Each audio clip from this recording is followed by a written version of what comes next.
ನೀವು ಟ್ರೇಡಿಂಗ್ ಶುರು ಮಾಡಿದಾಗ ಒಂದು ಕನಸಿರುತ್ತೆ, ಇದು ನನ್ನ ಜೀವನ ಬದಲಾಯಿಸಬೇಕು. ಆದರೆ ಕೆಲವು ತಿಂಗಳುಗಳ ನಂತರ ಕ್ಯಾಪಿಟಲ್ ಕಡಿಮೆ, ಕಾನ್ಫಿಡೆನ್ಸ್ ಝೀರೋ, ಮನಸ್ಸಿನಲ್ಲಿ ಒಂದೇ ಪ್ರಶ್ನೆ, ನನ್ನ ತಪ್ಪನ ಅಥವಾ ಮಾರುಕಟ್ಟೆ ಮೋಸ ಮಾಡ್ತಿದ್ಯಾ? ಇಂದು ಈ ವಿಡಿಯೋ ನೋಡಿದ ನಂತರ ನಿಮಗೆ ಒಂದು ಸತ್ಯ ಅರ್ಥವಾಗ್ತದೆ. ಸಮಸ್ಯೆ ಮಾರುಕಟ್ಟೆಯಲ್ಲಿಲ್ಲ, ಸಮಸ್ಯೆ ನಿಮ್ಮ ಮೈಂಡ್ಸೆಟ್ನಲ್ಲಿದೆ. ಇದೇ ವಿಷಯದ ಮೇಲೆ ಬರೆಯಲ್ಪಟ್ಟ ಲೆಜೆಂಡರಿ ಪುಸ್ತಕವೇ trading in the zone, Mark ಡಗ್ಲಸ್.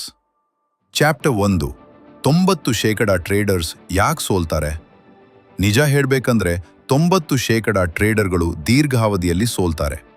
ಕಾರಣ ಕೇಳಿದರೆ ಜನ ಹೇಳ್ತಾರೆ, ಸ್ಟ್ರಾಟಜಿ ಸರಿಯಿಲ್ಲ, ಇಂಡಿಕೇಟರ್ ಕೆಲಸ ಮಾಡಲ್ಲ, ಮಾರ್ಕೆಟ್ ಮ್ಯಾನಿಪ್ಯುಲೇಷನ್. ಆದರೆ ಮಾರ್ಕ್ ಡಗ್ಲಸ್ ಹೇಳ್ತಾನೆ, most traders fail not because of strategy but because of psychology. ಅದೇ ಸ್ಟ್ರಾಟಜಿ 10 ಜನ ಬಳಸಿದ್ರೆ 1ರಿಂದ 2 ಜನ ಲಾಭ ಮಾಡ್ತಾರೆ, ಉಳಿದವರು ಲಾಸ್ ಮಾಡ್ತಾರೆ. ಯಾಕೆ?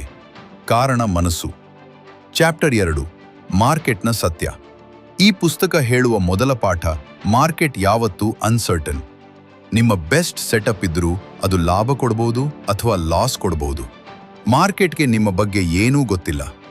ಮಾರ್ಕೆಟ್ಗೆ ನಿಮ್ಮ ಫೀಲಿಂಗ್ಸ್ ಬಗ್ಗೆ ಕಾಳಜಿ ಇಲ್ಲ. Market neutral, random, unpredictable. ಈ ಸತ್ಯವನ್ನು ಒಪ್ಪಿಕೊಳ್ಳದವನು ಯಾವತ್ತೂ ಇಮೋಷನಲ್ ಟ್ರೇಡರ್ ಆಗ್ತಾನೆ. Chapter 3, probability thinking. Pro trader ಹೇಗೆ ಯೋಚಿಸ್ತಾನೆ ಗೊತ್ತಾ? ಈ ಟ್ರೇಡ್ ಗೆಲ್ಲಲೇಬೇಕು, ಇದು ಪರ್ಫೆಕ್ಟ್ ಸೆಟಪ್, ನನ್ನ ಎಡ್ಜ್ ಕೆಲಸ ಮಾಡ್ತಾ, ಲಾಂಗ್ ರನ್ನಲ್ಲಿ ನಾನು ಪ್ರಾಫಿಟಬಲ್ನಾ? ಒಂದು ಟ್ರೇಡ್ ಸಮಾನ ಒಂದು ಇವೆಂಟ್ 100 ಟ್ರೇಡ್ಗಳಲ್ಲಿ 55 ಗೆಲುವು, 45 ಸೋಲು. ಇದನ್ನೇ ಎಡ್ಜ್ ಅಂತ ಕರೀತಾರೆ. ಪ್ರಾಬಬಿಲಿಟಿ ಅರ್ಥ ಮಾಡಿಕೊಂಡವನು ಲಾಸ್ನಿಂದ ಭಯಪಡುವುದಿಲ್ಲ. ಚಾಪ್ಟರ್ 4, ಫಿಯರ್, ಟ್ರೇಡರ್ನ ನಿಜವಾದ ಶತ್ರು. ಭಯದಿಂದ ಏನಾಗುತ್ತೆ? ಲಾಭದ ಟ್ರೇಡ್ ಬೇಗ ಎಕ್ಸಿಟ್, ಲಾಸ್ನಲ್ಲಿ ಸ್ಟಾಪ್ ಲಾಸ್ ಶಿಫ್ಟ್. ಸೆಟಪ್ ಇದ್ದರೂ ಎಂಟ್ರಿ ತೆಗೆದುಕೊಳ್ಳಲ್ಲ. ಒಂದು loss to mind disturb to revenge trade to big loss. ಇದು ಒಂದು ಮೆಂಟಲ್ ಟ್ರ್ಯಾಪ್.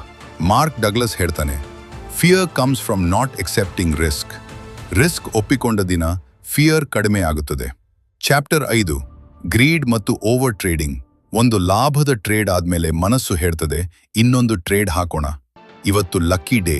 ಇಲ್ಲಿಯೇ ಶುರು ಆಗುತ್ತೆ ಓವರ್ ಟ್ರೇಡಿಂಗ್. ಮಾರ್ಕೆಟ್ಗೆ ಲಕ್ಕಿ ಡೇ ಅನ್ನೋ ಕನ್ಸೆಪ್ಟ್ ಇಲ್ಲ. ಡಿಸಿಪ್ಲಿನ್ ಇದ್ದ ದಿನ ಮಾತ್ರ ಗುಡ್ ಡೇ. ಪ್ರೋ ಟ್ರೇಡರ್ ದಿನಕ್ಕೆ limited trades, fixed risk, no excitement. Chapter 6, belief system.